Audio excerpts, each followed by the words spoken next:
Hello everyone, welcome to this video, and in this video I'm going to show you how you can fix if Skype is not loading.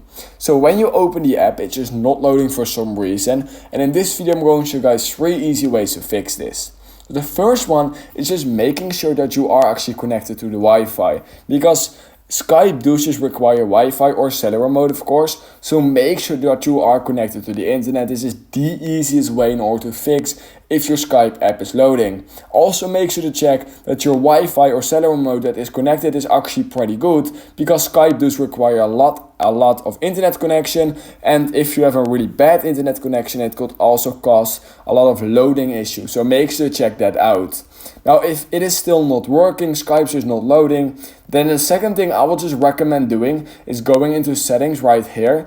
Once you have done that, let me quickly show you guys how to get here. You want to scroll down over on the main page, click on general and then iPhone storage, and we're going to simply scroll down till we find the Skype app right here. On Android it's basically the same process. All you need to do is just go to the main settings page, scroll down and find clear cache for Skype. Unfortunately over on iPhone you don't have an actual clear cache button for the Skype app. We do have an offload app button however, and it will basically hard reset your entire Skype app, and this will fix a lot of issues you are having with the Skype app. So I'll just recommend trying this, clicking on offload app, reinstalling the app, and then trying to see if that worked for you, to see if it's now not loading anymore. Now if you have already tried that before as well, then the third thing I basically have for you guys in the last option is just simply restarting my phone. And if you have already restarted your phone as well, then there's something wrong within your own device, and what I basically can only recommend then is going into general again, scrolling down, transfer or reset iPhone, and I want to click on reset all settings.